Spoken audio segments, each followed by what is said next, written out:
¿Qué tal? Buenas noches, bienvenidos a Espeluznante Podcast. Después de una semana de ausencia, pero bueno, se atravesaron las fiestas patrias y había que descansar un poquito. Pero ya estamos aquí de regreso dándoles lata y con nosotros, como todos los martes, nos acompaña el señor X. Señor X, muy buenas noches. Hola, ¿qué tal? Buenas noches a todos. Espero que no nos hayan extrañado. No, mejor que sí nos extrañen, ¿no? Para que se vea O que sea, que sí. hayan visto los demás videos. Sí, ¿verdad? Perfectísimo. Ujú. Pues hoy vamos a tener un tema muy No iba a decir espeluznante, no. Más bien Escabroso.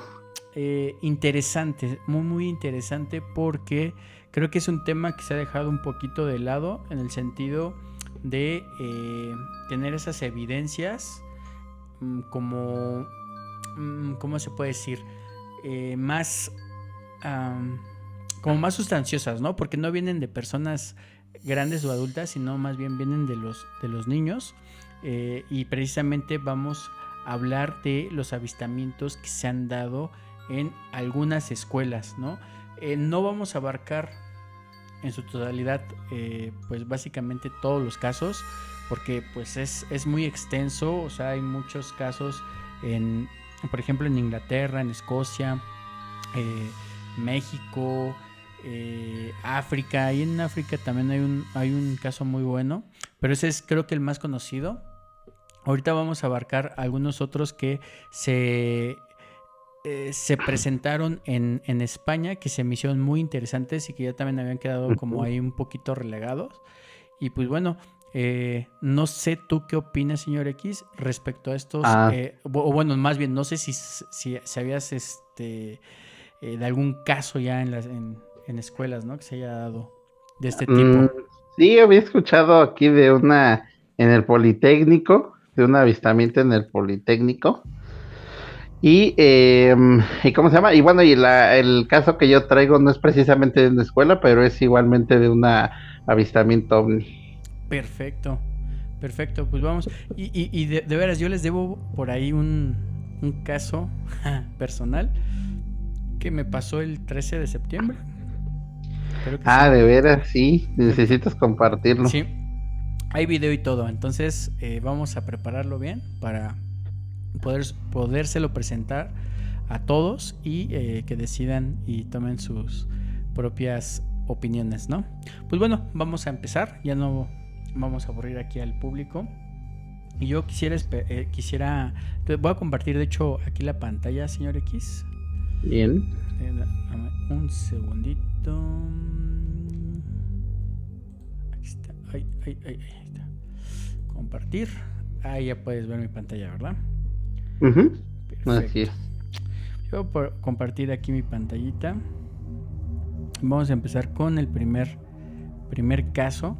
Voy a poner aquí. Vamos a darle. Y precisamente este caso y estos casos que voy a presentar a continuación suceden en 1974 y 1975 en España y creo que son súper interesantes. El primero ocurre en Riojano, Arrubal, España. Y fíjate que esto precisamente acontece en lo que es una escuela, justo cuando 4 niños estaban jugando en el patio y de repente ellos comentan que se empieza a ver entre naranja y rojo el cielo, pero en su totalidad. Seguido de eso, ellos voltean precisamente.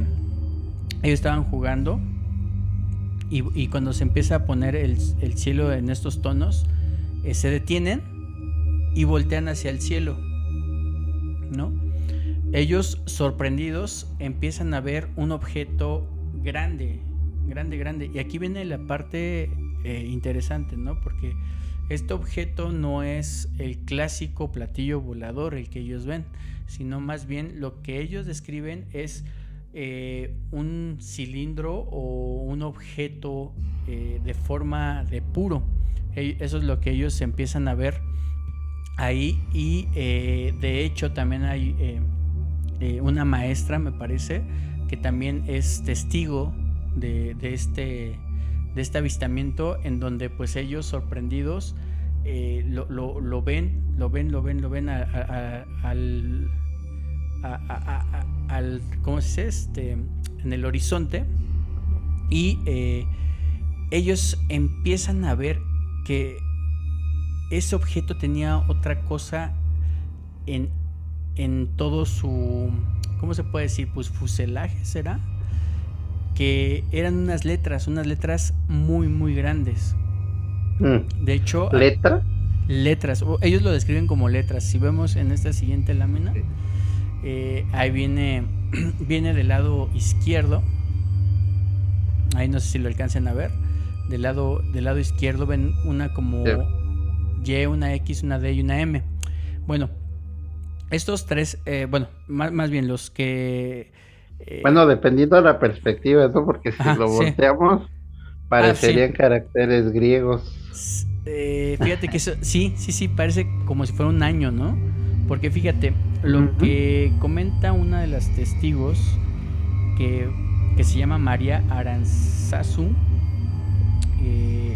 dice que el objeto, que ella se acuerda muy bien que el objeto tenía las siguientes letras: una L, todo como en mayúsculas, L, una V, una X, una D y una M.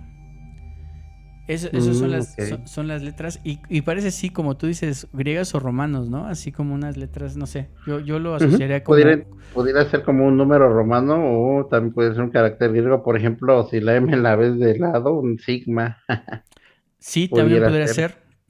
Entonces, ellos ven esta formación en forma de puro, grande, enorme, y ven estas letras también enormes, ¿no? Entonces, aquí vemos otro pedazo de periódico, y ahí viene, ¿no? Si todos coinciden, tenía forma de puro y llevaba unas letras muy, muy grandes. Entonces, eso es lo que ellos describen, que no se les olvida para nada. Y otra cosa súper importante es cómo desapareció, porque dicen ellos que desapareció así poco a poco, como como, pues no sé, como se desvaneciera, ¿no? Y estas letras, pues misteriosas. Yo, ¿cómo te diré? Desde mi punto de vista, creo que al principio dije, no, pues puede ser a lo mejor un Zeppelin, ¿no? 1970 creo que ya estaban los Zeppelins, ¿no? No estoy muy seguro, pero... Sí, creo que ya. Pero ahorita checamos en Google. O un ¿cómo se llama? Un globo aerostático, ¿no? Podría ser. Pero, ¿sabes cuál es un punto muy, muy clave de este caso desde mi punto de vista? Que precisamente todos los testigos coinciden en que desaparece así como de la nada, ¿no? O sea, sí poco a poco, pero como como si se desvaneciera, ¿no? Entonces, esa parte es como que la que ya no cuadraría si fuera... Son de 1900, perdón. ¿Perdón? Son de 1900 los Zeppelin. Pues mira, ven, que sí, pero no cuadraría la forma de desaparecer, ¿estás de acuerdo? Ajá, exacto.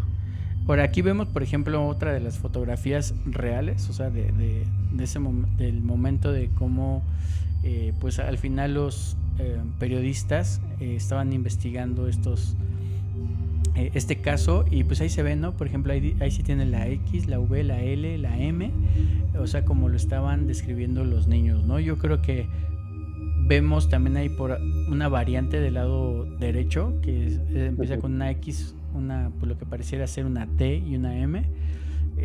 Bueno, yo creo que el orden puede ser, por la impresión y por todo lo sucedido, yo creo que pudiera ser de diferentes formas, ¿no? Porque fue, yo creo que muy rápido, y pues 4 diferentes testigos pues lo pudieron haber recordado de diferente forma, pero lo importante también es de que coinciden mucho con las letras que fueron, ¿no? La X, la D, la M, la L y la V, ¿no?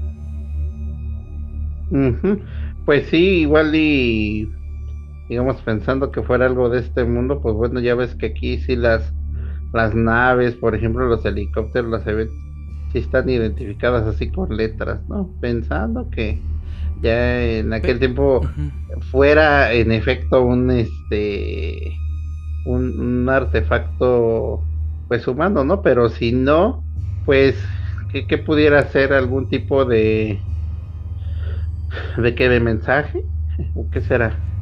Fíjate. Digo, porque por ejemplo también si mal no recuerdo, así como está hacia arriba, creo en la parte de sistemas digitales, recordando un poquito los símbolos que se utilizan allí, me recuerda a uno, no sé si llave o puerta o no sé qué, pero así como que me Ya. recuerda uno de esos símbolos.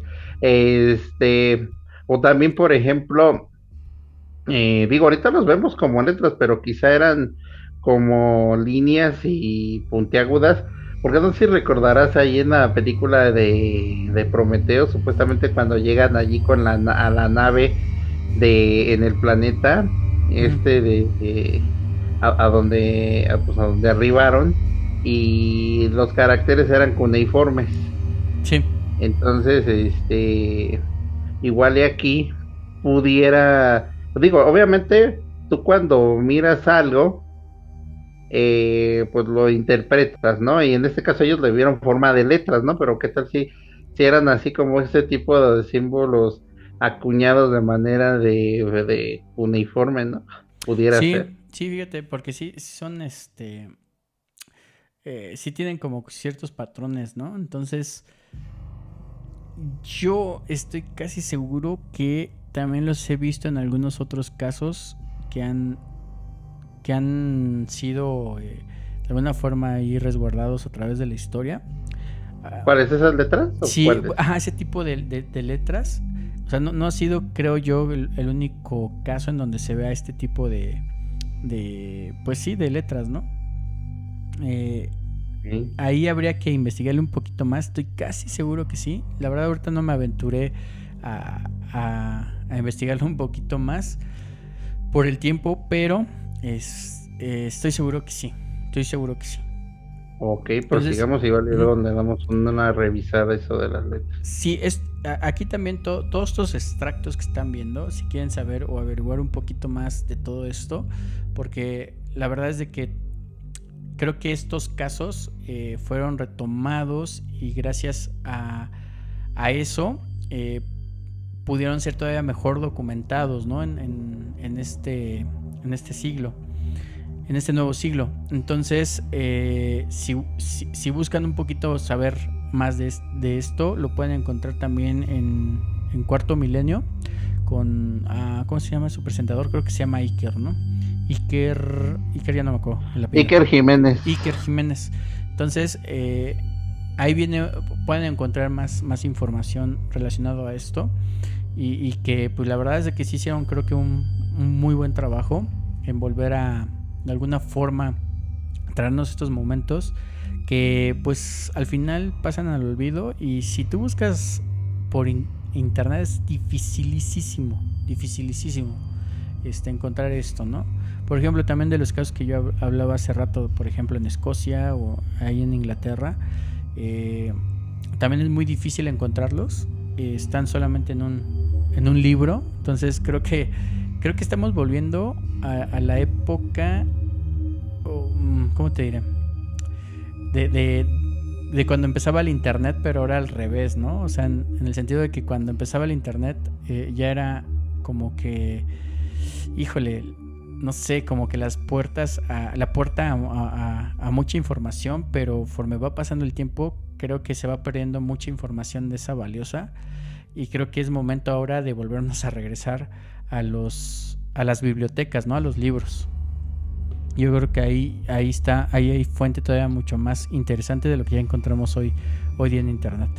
Pero bueno, así es la cosa. Así es, porque justamente quizá pudieran tener algún tipo de mayor peso estos casos, porque pues a final de cuentas están documentados en periódicos y quizá, bueno, dependiendo de la época, ¿no? Quizá en programas de televisión, y eso es lo relevante, ¿no? Que como sea, se sienta un precedente, y pues en nuestra época, pues por ejemplo, con estos avances que hay donde muchas veces sin tanto esfuerzo, sin tantas herramientas, puedes crear un video aparentemente real, pero pues en realidad es un montaje, ¿no? Entonces yo creo que estos casos todavía pudieran pesar más en cuanto a validez que cualquier cosa reciente, ¿no? Así es, sí, no, súper. Por eso me encantan más los casos viejitos.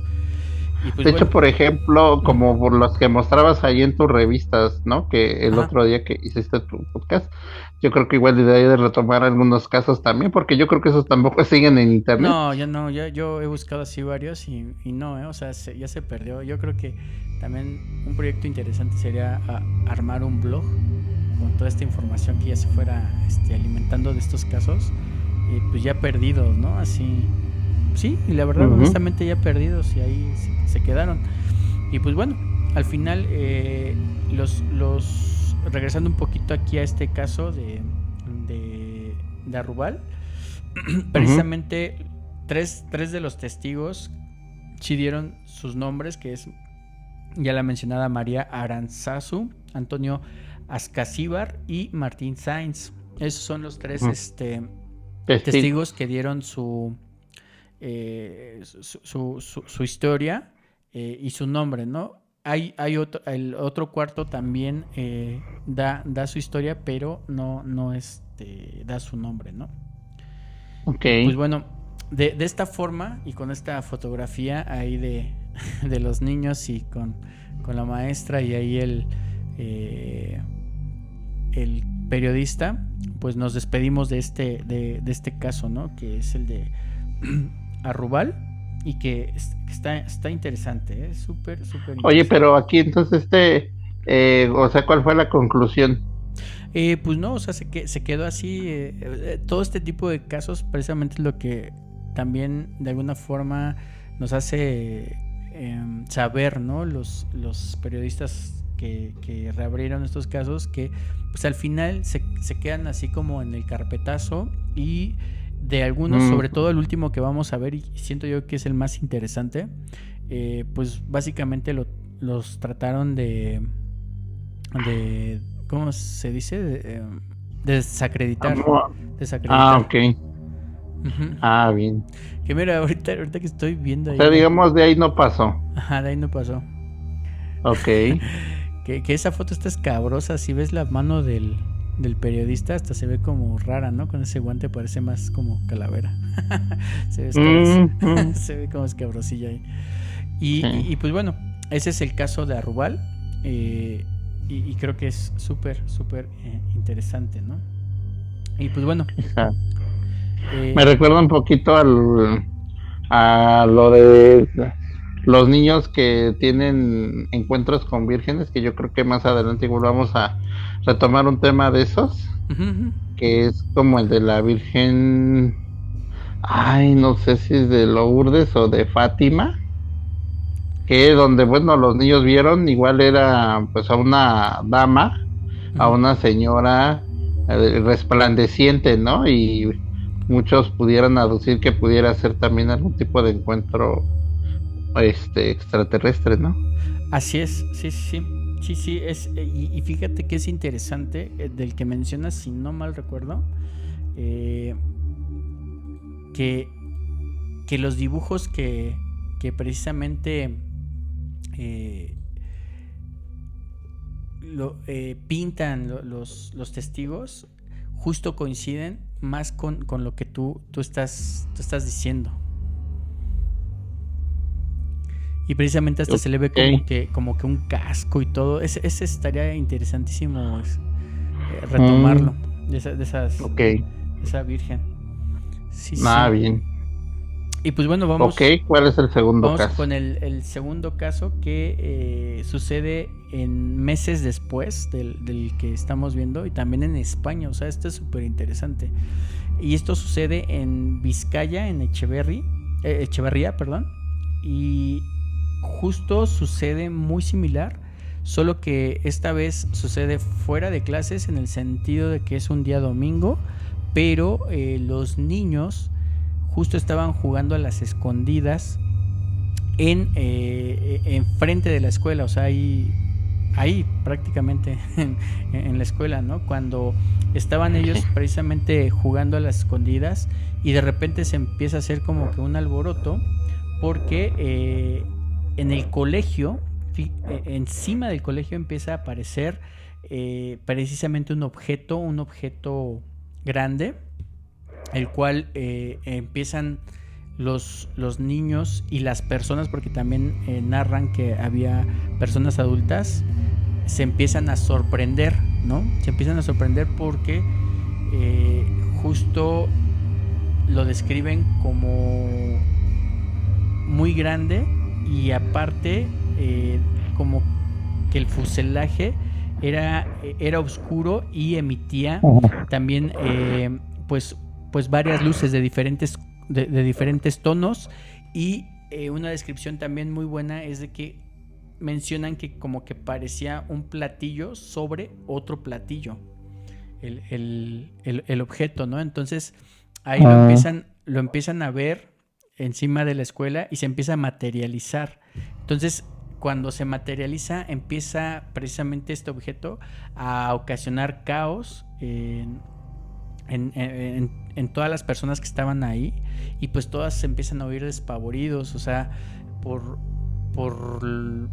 pues la impresión de ver este objeto y pues algunos otros que es, ya sabes que no faltan así como que los curiosos, que en este caso son precisamente pues los que en ese momento eran niños y ahora son ya adultos y son los testigos, que son Fernanda Fernández Blanca, José Antonio F. Caroso y Faustino Fernández, que son los que relatan este suceso y precisamente pues ellos son los que ya ven este objeto y ya aquí empieza ahora sí como que la forma típica del objeto volador con muchas luces, el material con el que parece estar hecho lucía oscuro y pues emitía demasiadas luces, ¿no? Entonces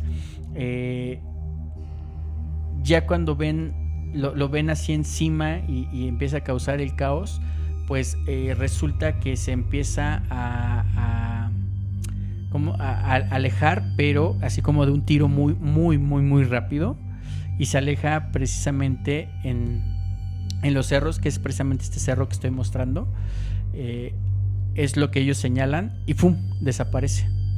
Entonces dicen que el hecho fue súper rapidísimo, que precisamente pues no era algo conocido, ¿no? Algo que ellos identificaran que fuera aquí de la tierra, ¿no? Porque ahí hay que tener cuidado, sobre todo ya en estos temas y más como vamos avanzando en estas épocas, pues bueno, habría que también ya hay como que tener un poquito más de cuidado en de alguna forma confirmar que estas cosas sean extraterrestres, ¿no? Porque también pudieran ser simplemente objetos o tecnología que pueda ser terrestre, pero al final a la luz de todos para las personas. Exacto, entonces eso es lo que vieron y por eso el último caso es de lo más sorprendente, ¿no? Entonces, ¿cómo ves este suceso? Pues sí, igual muy interesante. Y aquí yo creo que lo que valdría la pena, yo creo que cuando se trate de estos casos, pues es recopilar las cosas tal cual como las cuentan, ¿no? Porque igual y yo creo que traemos por ahí un sesgo. Digo, también dependiendo de la época en la que lo leas o lo veas, que comienzas como que tú a interpretarlo a lo que tú sabes, a lo que tú conoces, ¿no? Pero yo creo que en esta clase de testimonios pues hay que rescatar mucho pues las palabras y todo cómo lo describen, ¿no?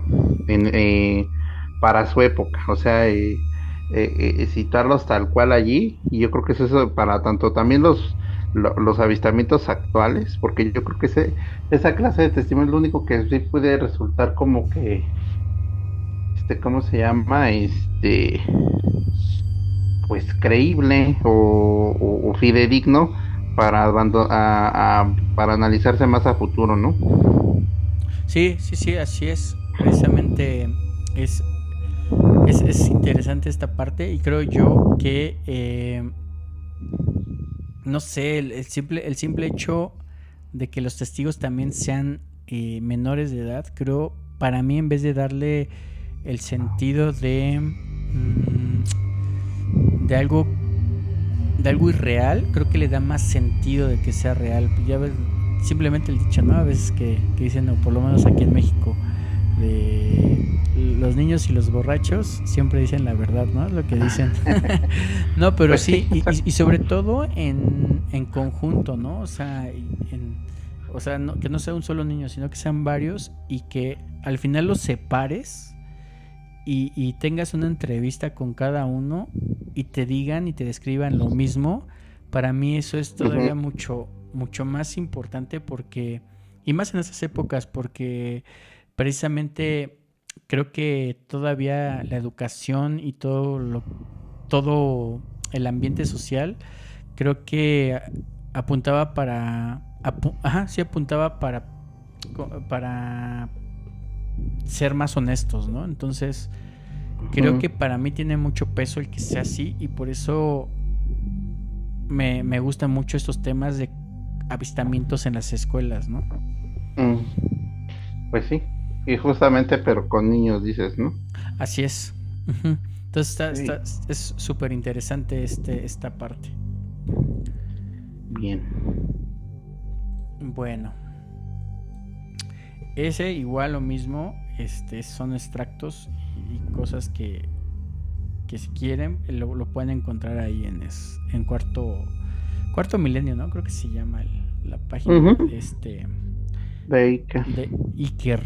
Y vamos con el último, y que está de lujo para mí. Creo que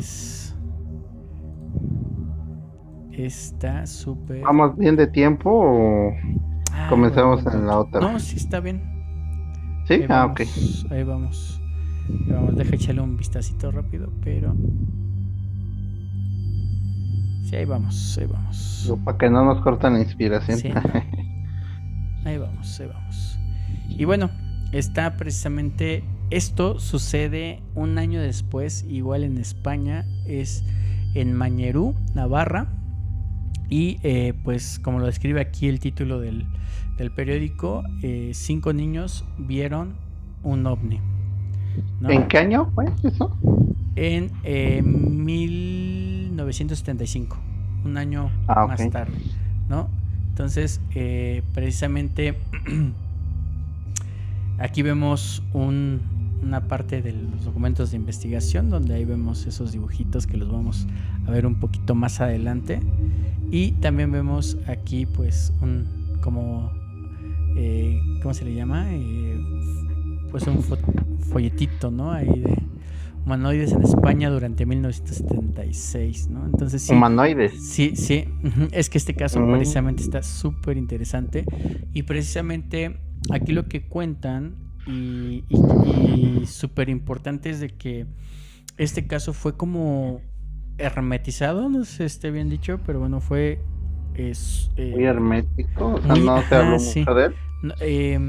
Cuando se empezó a hablar, digamos que cuando fue así el boom, como que luego lo trataron de sofocar, y fue incluso el caso que trataron de desacreditar mucho más rápido, y precisamente quedó como muy silenciado, y era muy difícil el ya continuar como que con la investigación. Y esta parte es en donde pues este equipo de cuarto milenio se puso ahí como que las pilas, viajando y entrevistando a personas, hasta que dieron con una persona que se llama Natividad Salvador, que es una mujer que todavía dio a conocer lo vivido, ¿no? En ese momento.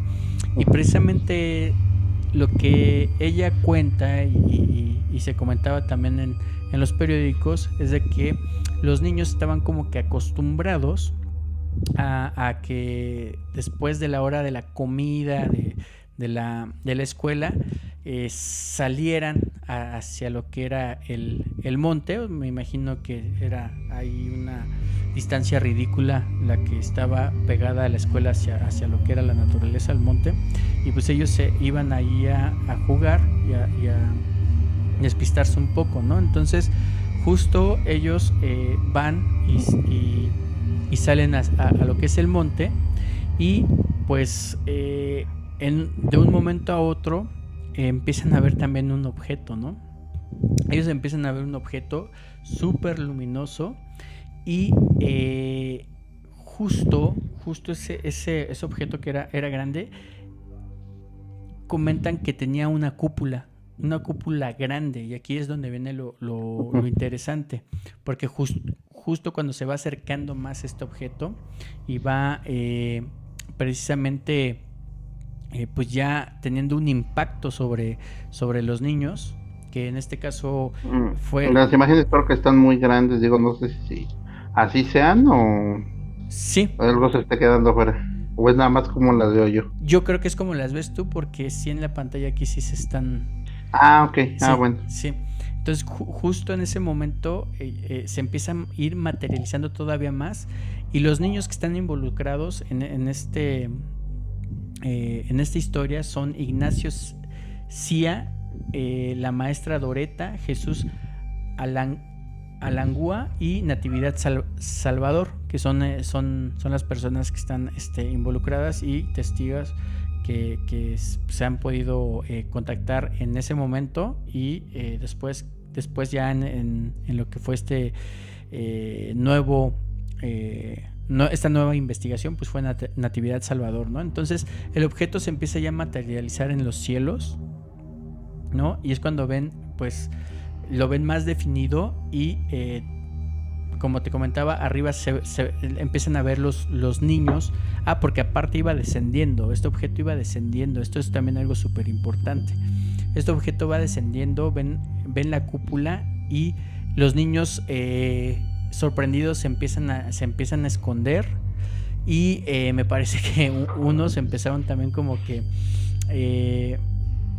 pues como que creo que a tirar piedras o algo así, porque pues no sé, estaban como muy asustados, ¿no? Muchos gritaban un ovni, y pues estaban ahí como que pasmados, pero en esa cúpula ellos empiezan a ver seres. Ellos describen que empiezan a ver así como seres más grandes de lo común, que de alguna forma sabían ellos que no eran pues personas, ¿no? O sea, humanos normales como nosotros. Y estos seres, cuando la nave empieza a descender más a un punto en que ellos pues describen básicamente que pues ya había como aterrizado, se percatan que hay un ser que sí baja. Entonces cuando baja, ven que ya es un ser enorme, o sea, muy grande, ¿no? O sea, no sé, yo me lo imagino como unos 2 o 3 metros, pero lo más importante de esto es de que cuando ellos empiezan a ver este ser que empieza como a caminar, lo describen como si fuera un hombre de hojalata, ¿no? Así, o sea, de latón, o no sé, de hojalata, así. Entonces, en ese punto se me vino el ser. ¿Te acuerdas de esta película que se llama cuando la Tierra se detuvo? Sí, ¿no? Es cuando la Tierra se detuvo, ¿no? Se llama. Ay, no he visto esa película. Que hicieron un remake con Keanu Reeves.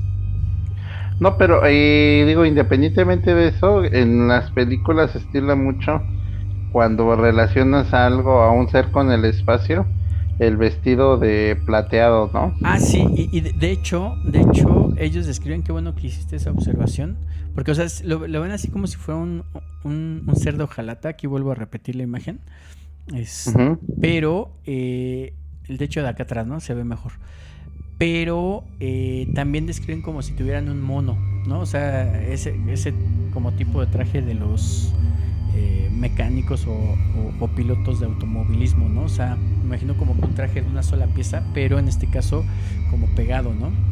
¿Mono? ¿Te refieres a un al trajecito, como si fuera de piloto o de mecánico? Ok. Ese que son como de una sola, son como de una sola pieza. Ay, no me acuerdo cómo se llama, pero sí, ya sé cuál. De eso. Ah, ok. Y y bueno, justo ven esto, asustados ellos se quedan todavía y ven otra vez empiezan a ver que esa nave, ese objeto, se empieza a desvanecer y se va como de la nada, ¡pum!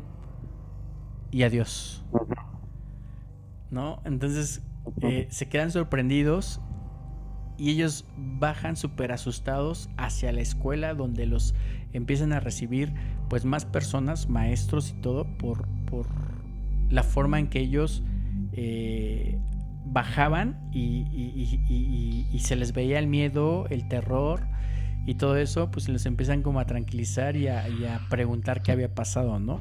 Entonces, ahorita en esta segunda parte, porque ya ahora sí se nos está acabando el tiempo, vamos a ver lo que pasó y precisamente las descripciones que empezaron a dar estos niños. Entonces, Súper. denos un minuto y regresamos. Pues bueno, justo estamos ya en la segunda parte, ya aquí para ver lo que ocurrió después de que ya los niños llegaron a la escuela, fueron ahí recibidos y atendidos. Pues lo que sucedió después de eso fue precisamente separar a los niños y que cada uno contara su versión y sobre todo que dibujaran lo que ellos visualizaron en ese momento de estos hechos, ¿no? Entonces vamos a tener aquí uno de los primeros dibujos de un niño. Fíjense cómo está el dibujo para que precisamente veamos el siguiente. ¿Ya vieron? Y luego ¿Sí? veamos este otro. Y pues básicamente, vamos a recorriéndolos otra vez. Pues lucen iguales, ¿no? Parecieran, ajá. O sea, Coinciden que tienen 3 patitas. coinciden las 3 patitas, coinciden el domo que están viendo. Y pues bueno, o sea, lo que ellos aquí, por ejemplo, en esta parte del periódico de la nota, por ejemplo, dice: el ovni era metálico por la parte de abajo y de cristal en la bóveda. Tenía 3 ruedas que variaban de colores, ¿no? El de las ruedas era más oscuro. Eran las 4:15 de la tarde cuando vimos el ovni. Y se enfocó a Javier con una luz amarilla y roja. Era el tamaño de un helicóptero. No se oyó ningún ruido.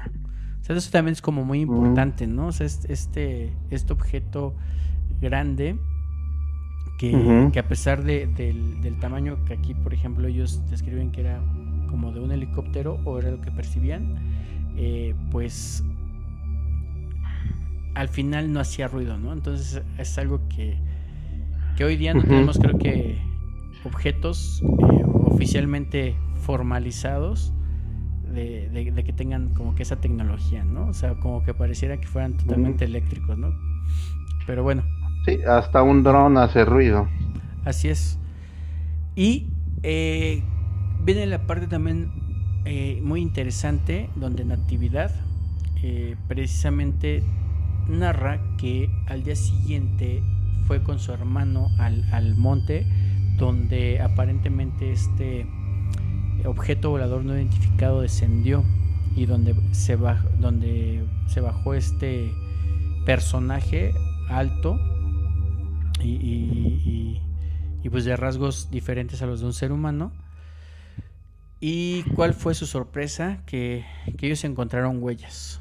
Lo que ellos describen es que encontraron huellas que eran unas pisadas que aproximadamente medían 45 centímetros. Entonces, pues sí estamos hablando como que de un gigante, ¿no? ¿Estás de acuerdo? 45 centímetros. Sí, ya 45 centímetros sí ya es. Sí, mínimo como que te gustó unos 2.5 metros, yo creo. 2.5, 3 metros, ¿no? Más o menos por ahí.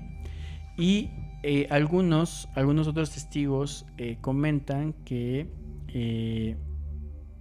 supuestamente la profundidad de la pisada, no sé, a mí se me hace un poquito exagerada, pero narran o dicen que era una profundidad como de 10 centímetros. ¿Tú qué opinas? O sea, aparte de tener 3 metros, probablemente pesaba un chorracatal, ¿no? Ajá, tal vez su equipo. Pero, ¿en dónde? Ahí que entonces, me imagino que entonces estamos hablando de un terreno con, no sé, tierra, pues quizá húmeda, ¿no? Porque veo complicado que dejes huellas así como así pues en una tierra seca, ¿no? ¿O cómo ves? Pues es que ahí la verdad no sabría, no especifican, Ok. pero ¿No hay fotos de las huellas? no hay fotos.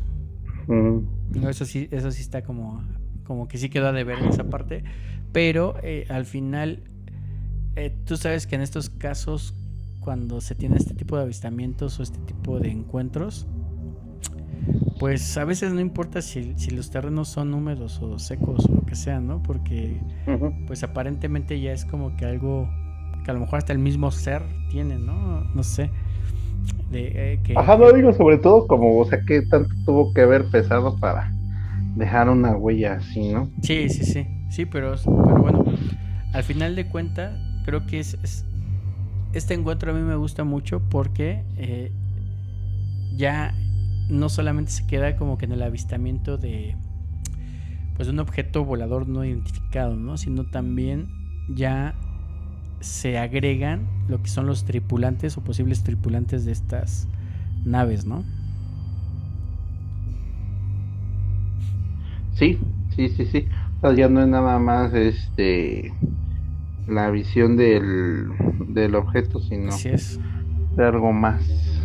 Y pues bueno, hasta ahí concluye precisamente esta investigación que se me hizo súper mega interesante. Creo que de lo más rescatable que hemos visto o veremos en estas épocas, ¿no? Que ya todo está pues muy elaborado por, pues ya sabes, la tecnología, ¿no? De hoy día. Ujú. Y justamente, ¿no? Ahorita hace unos días ahí con Jaime Maussan, ¿no? Que fueron, También. pues un tema controversial, ¿no? Porque pues él insiste en que es verdad y Pero, ¿sabes que hay algo que me saltó a la duda? Ojo, no estoy defendiendo ahorita ni a Maussan, no ni a tomas los partido. youtubers, ni investigadores. O sea, no, ahorita estoy así como que neutro, ¿no? O sea, ¿por qué? Porque tampoco me he metido mucho. Sí se aventuró mucho este cuate al decir, pues muchas cosas de los seres estos que momificados. Ujú, Eh, pero de lo que más o menos he entrevisto, creo que sí valdría ujú, la pena ver, pero desde muy atrás, desde cuando él empezó la investigación con estas momias, ujú, hasta la fecha, ver qué es lo que se fue presentando, porque parece ser que sí hay como disparidad en las evidencias, en el sentido de lo que están presentando los escépticos o los investigadores con lo que realmente estuvo presentando Jaime Maussan.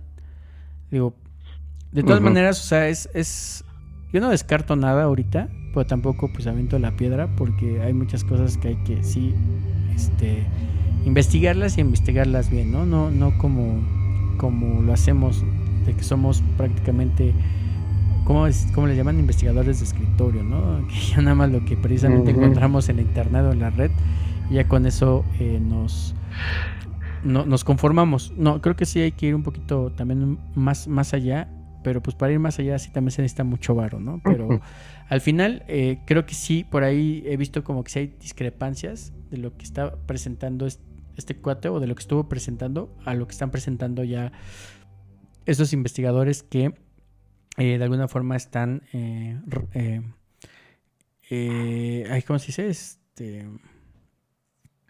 Pues Ujú, manifestando que no es real, ¿no? Entonces, ujú. valdría la pena hacer una pequeña investigación así nada más, ahora sí de escritorio y nada más sopesar un poquito las evidencias para ver cómo está más ya. o menos el encuentro, ¿no? Si está un 50-50, 60-40 o etcétera. Pero bueno, eso ya lo veremos muy adelante.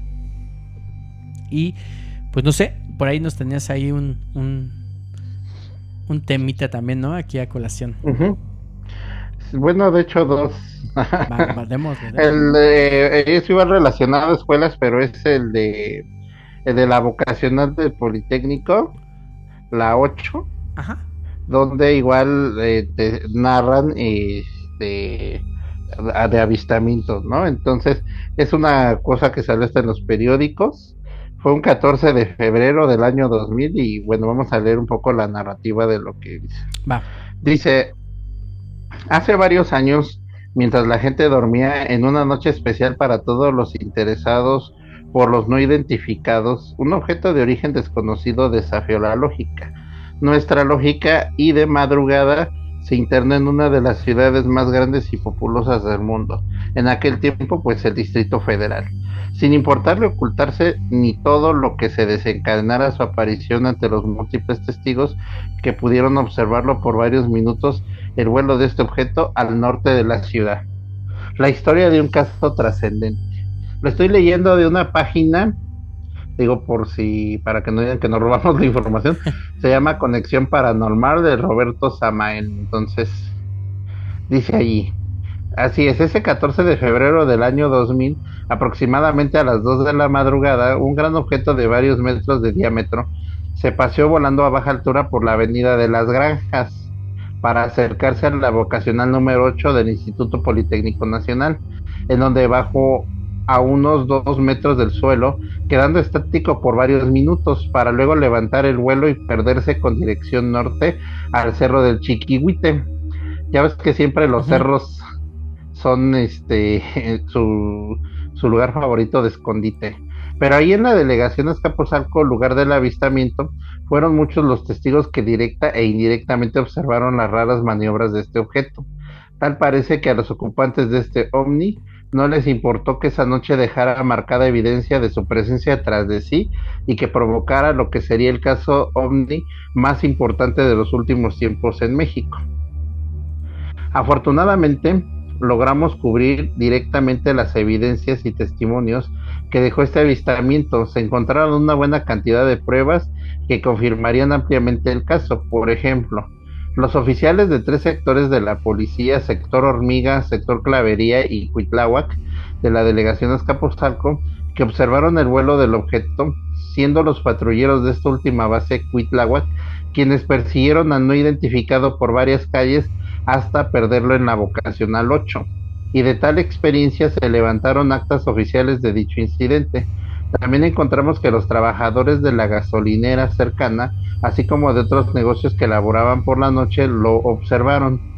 2 de los oficiales involucrados sufrieron averías en sus relojes, al igual que una cámara fotográfica de otro de sus compañeros.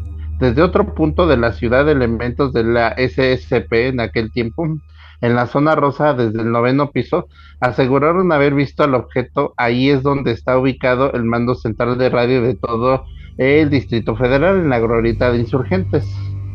Además, este hecho fue reportado en algunos programas de radio y publicado en diversos diarios capitalinos que en su momento cubrieron la noticia. En Azcapotzalco, lugar de los hechos, platicaron que varios de sus aparatos eléctricos sufrieron fallas de tipo electromagnético, perturbando televisiones, radios y relojes. Esto ocasionó que muchas de estas personas y niños ese día lunes del 14 de febrero llegaran tarde a sus empleos y a la escuela, y todo esto registrado y comprobado oportunamente.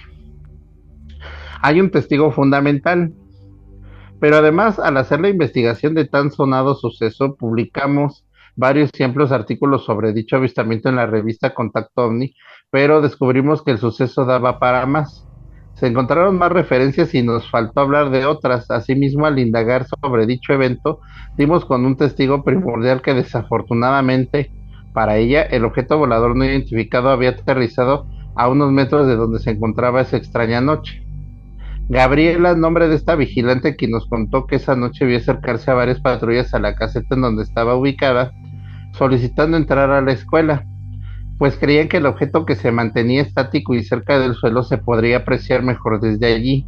Ella les dijo que tendrían que decírselo a su jefe, que se encontraba al fondo del plantel donde laboraba, y al dirigirse hacia el interior de la escuela, cruzando el patio principal en busca de su jefe, fue cuando vio al ovni, al planeta, como ella lo llamaría más tarde. Había había cerca del objeto a un ser. Así dice, ¿eh? O sea, Sí. creo que sí hay unas ondas aquí de redacción, pero bueno. Oye, Este testigo, ¿sí? sí, nada más ahí como que tu micrófono se escuchó muy saturado. No sé si se juntó mucho. Ah, a ver, espérame. Ahí A está. ver si así ya Ahí está, se ya. escucha mejor. Sí. Ah, es que sí se me movía. Luego, este testigo, quien fue fundamental en este caso, Gabriela Ramírez, y que era ajena al tema de los no identificados, vio cuando el objeto estaba ya estático y muy cercano a su caseta de vigilancia, suspendido sobre las canchas deportivas de la vocacional número 8, y en él había un ser. Vio lo que podría ser un tripulante que salió de ese objeto, y fue tanto su miedo que trató de comunicárselo a sus compañeros, de pedir ayuda, porque no entendía ni podía creer lo que estaba observando. Según nos comentó, después que pudo ver por varios segundos que se le hicieron eternos, los movimientos de esta criatura que, a juzgar por ella, parecía buscar algo. Sin pensarlo mucho, se encerró en su caseta y ya no quiso salir de allí, pero alcanzó a ver cómo ese extraño objeto se elevaba volando de forma diagonal y se perdió en el cielo rápidamente con dirección al norte de la ciudad. Y luego dice, a 12 años de tan increíble suceso, a más de una década de tan increíble suceso, sirva este artículo para hablar uno de, ay, espérame, a más de una década de tan increíble suceso, sirve este artículo para hablar de ese importante caso, así dice, ¿eh? Sí, sí. Este es un resumen de lo que sucedió esa noche en plena Ciudad de México, en donde hubo varios puntos relevantes que hicieron más polémico este caso, como fue el hecho de que, siendo la Ciudad de México y teniendo toda una gama de supuestos flamantes investigadores, ¿por qué no estuvieron ahí? Este caso tan significativo no fue investigado como se debía, pero esto no impidió que, después de conocer todo lo impactante del suceso y su trascendencia por otros medios informativos que no eran precisamente del género ovni, aparecieron personajes con el propósito más de obtener la atención de los reflectores, alimentar su ego, que de decir lo que realmente sucedió. Pero también es comprensible que podían decir o aportar si nunca estuvieron ahí y solo trataron de hacerse presentes e involucrarse en el caso con mentiras y fantasías absurdas, e incluso aseguran haber grabado el objeto, cosa que fue una gran falacia porque nunca aportaron nada. Y por fortuna no lograron ensuciar uno del caso más importante y relevante a los no identificados de México. Y bueno, aquí ya, bueno, ya le comienza a tirar a los que a los que no investigaron. ¿Mandé? No, a los que no aceptaban, perdón. Pensaba que decía. Y bueno, y ahí acaba el artículo, pero pues bueno, aquí hay muchas cuestiones pues muy similares, ¿no? Siempre es ese, como,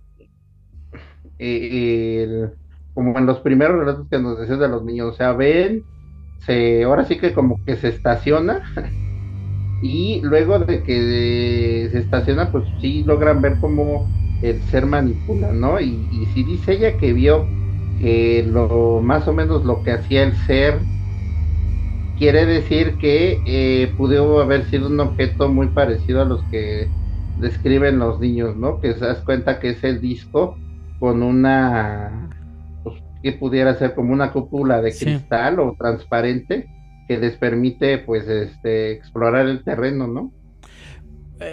Entonces sí, de hecho estoy aquí, ya es que estoy proyectando la portada precisamente de Contacto OVNI.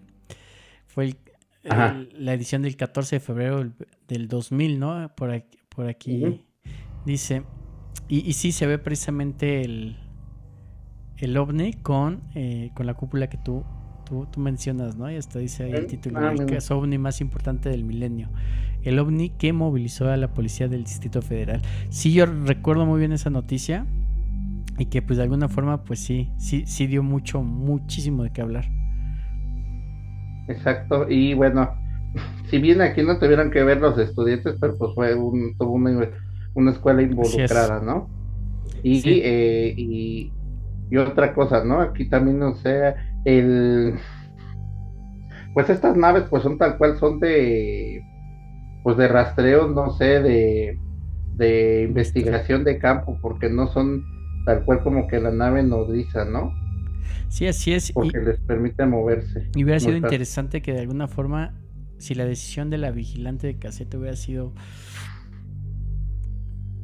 como más proactiva en el sentido de haber dejado pasar la policía en ese momento, no sé qué hubiera pasado, ¿no? Hubiera estado súper interesante. Ujú. Igual y se hubiera escapado, pero hubiera, pues ya son más testigos, más de, bueno, hubieran visto más cosas, ¿no? Sí, así es. Así es. Ajá. Y yo creo que sí valdría estos casos que yo creo que valdrían la pena todavía profundizar un poquito más, ¿no? Ujú. A- a- Bueno, ese es ajá. ¿quieres comentar algo? Así nada más por último, yo creo, porque a mí me gusta como que todos estos casos que ya de alguna forma pues ya no los tenían en el radar, como que investigarlos ahora del lado de los que ahora ya tratan como que de encontrar la verdad o lo más cercano a la verdad, como son por ejemplo estos youtubers, ¿no? E investigadores, ¿no? Porque por ejemplo, César Buenrostro sí es un investigador como tal. El Ujú. otro que es el Oxlack Castro y todos esos cuates que, pues la verdad, o sea, honestamente pues, te dan, si bien no tampoco hay que darles como que toda la credibilidad, pues sí te dan también como que otros puntos de vista o datos que incluso, por ejemplo, como César Buenrostro sí es un investigador más como de campo también, y en aquellos tiempos se movilizaba también mucho, entonces tiene mucho material que, que no también a lo mejor no salió en ese momento a la luz de cara hacia desmentir como estos casos. Sería importante como ver si tiene por ahí entre todos sus eh, publicaciones algo respectivo a esto que nos pudiera dar un poquito más de luz o ver la otra cara de la moneda, ¿no? Pero yo sí recuerdo que esto fue muy, muy, muy sonado. Sí, sí, sí, yo no, la verdad yo no lo recordaba hasta que un amigo, ay, perdón, es que me moví, me comentó de este, dije, ah, caray, no me acordaba yo de eso. Pues en el Sí, 2000 que era, en el 2000 estábamos pues iniciando la carrera, imagínate, entonces, pues ni cómo pensar en esto. va, va, va. Bien, bueno, Perfecto. pues un caso muy interesante definitivamente y como siempre, México no se queda atrás. Así es. Mira, ahora te voy a compartir igual un relato que viene en el libro este de donde viene todo lo de los féricos y todo esto. Y lo que te decía, que íbamos a estar tocando a lo largo de los temas. Y aquí viene un relato muy interesante, ya que, como te decía, ¿no? Dentro de estos seres, están relacionados toda la parte de los avistamientos ovnis, ¿no? Entonces, mira, voy a leer. Entonces, el libro de Realidad Daimónica de Patrick Hart. Dice aquí, un mito moderno. A las 2:30 de la madrugada del 19 de mayo de 1979, Mike Sachs se encontraba en las colinas que hay cerca de Bakú, esperando avistar ovnis con su hermano Ray y otro amigo. Todos ellos oyeron una especie de aullido apagado y quejumbroso y vieron una luz blanquecina que descendía del cielo, como una propulsión fuera de control. La luz se descompuso rápidamente en una forma estructurada y el aullido se transformó en un zumbido suave. La cosa se detuvo prácticamente encima de ellos, extendiéndose sobre un riachuelo de orillas empinadas. En la parte superior tenía una cúpula que despedía chispas con una especie de luz azul eléctrico. Como que aquí igual volvemos a encontrar esto de la cúpula, ¿no? Sí. Por debajo había un aro como de aluminio que parecía translúcido y tenía un brillo interior. Se inclinó del otro lado de los testigos, mostrando detalles de su cóncava parte inferior, incluida una hilera de luces alrededor del borde y añadidos triangulares y rectangulares. Que allí, por ejemplo, esto me recuerda un poquito lo de las letras que vieron los niños, ¿no? Uh-huh. Entonces, el objeto aceleró de pronto río arriba y desapareció por una colina. Y aquí otra vez, ¿no? O sea, les encanta irse a las colinas, no sé por qué. Sí. Hay una, ¿qué película era? Donde igual se esconden justamente en un cerro. No me acuerdo ahorita ¿Encuentros que del la tercer tipo? No. Ay, no, no me acuerdo. Ah, no, creo que esta que me recomendaste, la de ¿Fuego en el cielo? Nope, Nope, Ah, la de Nope. creo en Ajá, sí, esa. sí, sí, sí. Nope. Sí. Luego dice, al describir este encuentro, Mike Sachs expresó la frustración habitual en muchos testigos de avistamientos de ovnis. Ojalá pudiera ver, perdón, ojalá pudiera hacer que crean lo que digo. Yo estaba allí, lo sé. No hay en absoluto ni el menor atisbo de duda. Los ovnis son reales. Los ovnis son naves sólidas físicas. Nadie conseguiría convencerme de lo contrario después de lo que vi aquella noche. Solo que es terrible saber esto y aún así ser incapaz de demostrarlo. En efecto, para acentuar su frustración, las fotografías del ovni que tomó esa noche no salieron, aunque el resto de la película estaba bien. A pesar de la certeza de Mike Sachs, la realidad de los ovnis y de todas las apariciones sigue siendo un tema polémico, pues nos incitan a preguntarnos qué entendemos por realidad, lo cual es un problema filosófico muy antiguo y espinoso. En especial, nos piden que decidamos si nuestros encuentros con apariciones son subjetivos u objetivos. Es decir, si un ovni, por ejemplo, es de alguna manera producto de nuestra mente o existe realmente en algún lugar del universo. Si es objetivamente real, entonces debemos decidir si es físicamente real o solo lo es en apariencia. Es decir, si es material o inmaterial, aunque visible. A Mike Sachs no le cabe duda de que su ovni era objetivo y físico. Lo mismo podría decirse de los 7 objetos, uno grande y 6 pequeños que acompañan. Bueno, aquí ya va otro relato, pero bueno, ahí termina el de Mike Sachs. ¿Cómo ves? Pensé que me llegó a la mente por lo que estabas platicando un relato muy similar, pero casi dije es ese relato, pero no, donde lo único que creo yo, y si no mal recuerdo, lo único que lo hace diferente es de que en este caso que se me vino a la mente, sí baja un ser, pero totalmente diferente a los seres comunes que describen como extraterrestres. Así un ser un poco más monstruoso, por lo que alcanzo a recordar del relato. Y pensé, por poquito pensé que era ese relato el que estabas narrando, porque todo igual, así colina, estaba el ¿cómo se llama? La laguna o este estanque y todo así. Casi pensé, dije así porque todo coincidía, pero aún así, fíjate, ¿no? Lo que son las cosas, con lo que ahorita tú relataste y con lo que se me vino, o sea, es todavía muy coincidente, todos esos avistamientos que ocurren también muy cerca de más bien en los montes, o cerca de donde hay también mucha agua, ¿no? Uh-huh. Ajá, como que hay también constantes. Así es. No, pues no manches, es un buen de repertorio de estos casos que son viejitos pero bonitos, ¿no? Como dicen por ahí.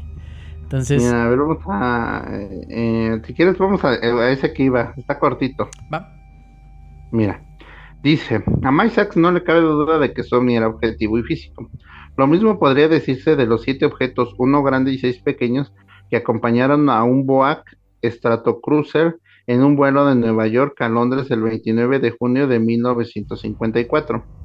Los objetos, vistos tanto por la tripulación como por los pasajeros, fueron descritos como grises, opacos, muy afilados y sin luces.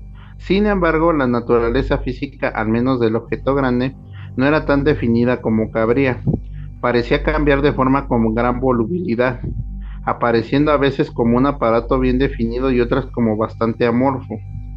Por si fuera poco, los ovnis muestran una irritante tendencia a desvanecerse sin más en el aire.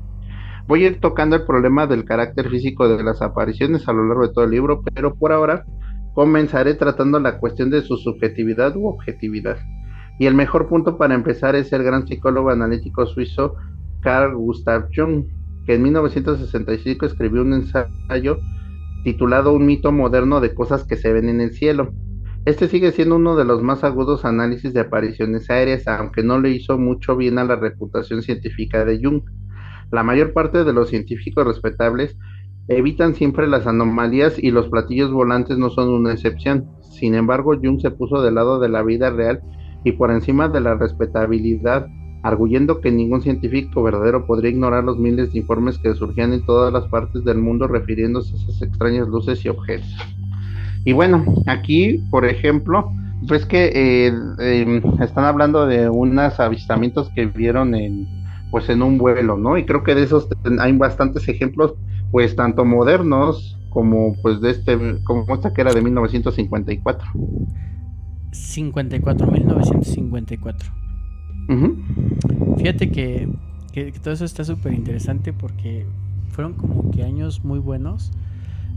Los 50, los 70, por ejemplo, muchos de los casos que hoy vimos fueron del 70 o de los 70 más bien. Entonces creo que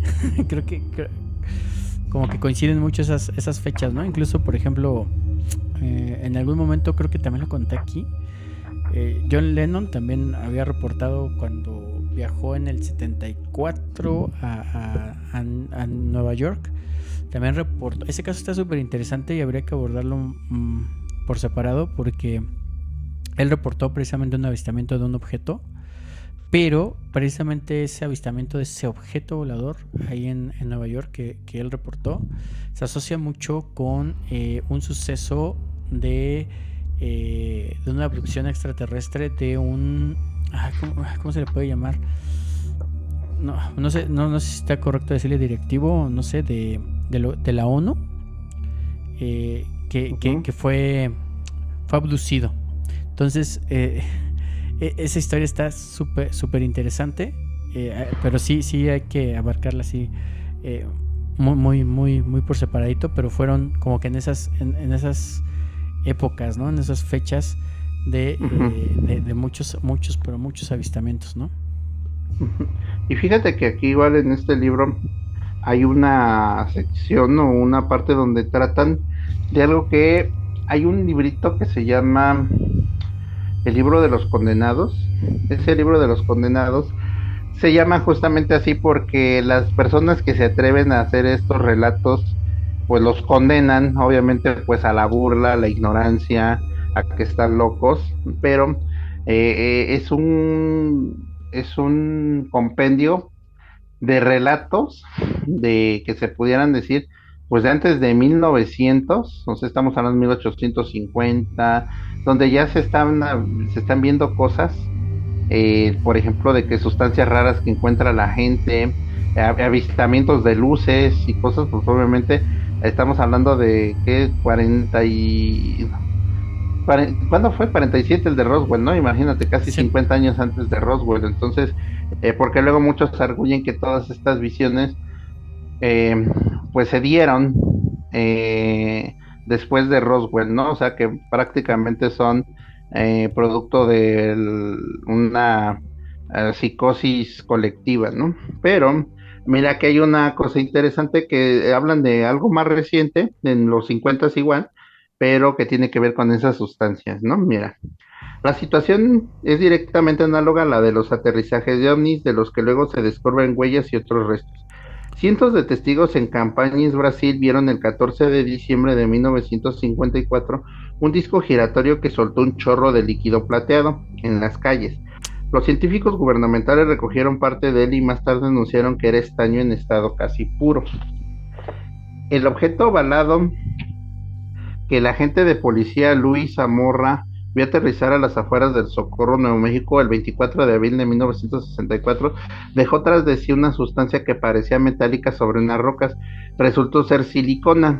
En junio de 1965, un disco brillante fue visto explotando sobre Texas, Maryland. Se recuperaron unos fragmentos que fueron analizados en Goddard Space Flight Center y se demostró que era ferrocromo común. Los restos nos provocan y nos engatusan. Una y otra vez oímos hablar de sustancias misteriosas dejadas tras de sí por objetos anómalos que o bien resultan ser bastante vulgares o bien desaparecen de camino al laboratorio, en correos, en el centro de investigación o donde sea. Lo mismo vale para las fotografías. Hay tantas que se han extraviado o desvanecido que han acabado dando lugar a historias descabelladas sobre encubrimientos y conspiraciones y eliminación de pruebas. Pero estas también carecen de fundamento. Es exactamente como si las huellas físicas de los acontecimientos daimónicos fueran, como dicen, Cornwall pixelated.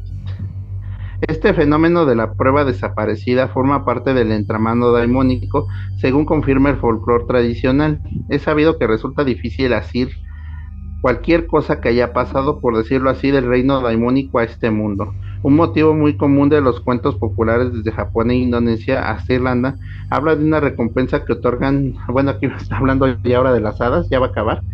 Dice, de las hadas a los humanos por los favores que estos les han hecho, pero no hay que mirar el regalo antes de llegar a casa. Aquellos que echan un vistazo inevitablemente se encuentran con que el oro se transforma de inmediato en hojas mustias, o si no ven tan solo un poco de carbón del que se deshacen. Para encubrir luego que si lo hubieran guardado se habría convertido en oro. Así muchas pruebas de ovnis se evaporan como hojas mustias o debajo del microscopio resultan ser el carbón más vulgar. Pues, ¿qué será? Que ellos mismos las las ocultan, o será que quienes se encargan de investigarlas saben que pues las tienen que negar por Está, sobre su verdad. pues está bien difícil, ¿no? Y como tú dices, eso se viene dando desde hace muchísimo tiempo. Y dices 1947, ¿no? El Roswell, pero hay que recordar que uno también de los incidentes que probablemente tenga que ver también con objetos voladores no identificados es el misterio de Tunguska, ¿no? Ahí en Rusia, donde también supuestamente se estrelló un objeto, un meteoro en este caso, o algo así, que provocó daños, pero descomunales, y eso fue en 1908, o sea, o sea, Todavía antes. sí, súper antes, y que muchos aseguran que no fue un meteoro, ¿no? Que fue algo más ahí. Entonces, lo mismo también, pues como tú dices ahorita, también tratan de ser como que en teoría encubiertos todas estas situaciones, ¿no? Entonces hay muchas cosas que yo creo que no vamos a saber, y también está difícil, ¿no? Porque a veces como lo vemos en muchas cosas, creo que el truco más grande es también como que darles crédito a las cosas que sucedieron para que en automático lo desacreditemos, ¿no? Porque suena fantasioso, ¿no? O porque simplemente pensamos que no puede ser posible, y de esa forma pues también se tacha a la gente que investiga este tipo de cosas, o al evento en sí de pues de ser algo, ¿cómo se dice? Algo irreal, ¿no? Algo que simplemente es un chantaje o parte de la charlatanería, ¿no? Así es. Perfectísimo. Así como que yo creo que también se nos olvida que la verdad no es ni absoluta, Sí, así es. ni nadie puede como que ostentar el título de que tienen la verdad solamente ellos. Así es. Pues me pareció un episodio, un capítulo muy bueno. Vamos a ver ahora qué viene en el siguiente capítulo, si hacemos la parte 2 de las escuelas, porque todavía nos quedan ahí bastantes cosas por narrar de avistamientos en las escuelas, pero ahí nos vamos a poner de acuerdo. El tiempo pues ya se nos terminó desafortunadamente, y pues bueno, no sé si tú quieres agregar algo más, señor X. No, nada, creo que igual coincido contigo, estuvo muy interesante todos estos temas. Perfectísimo, pues no me queda más que agradecerles su valioso tiempo en escuchar este podcast, y pues bueno, solamente me queda desearles una espeluznante noche. Hasta luego, bye bye. Nos vemos.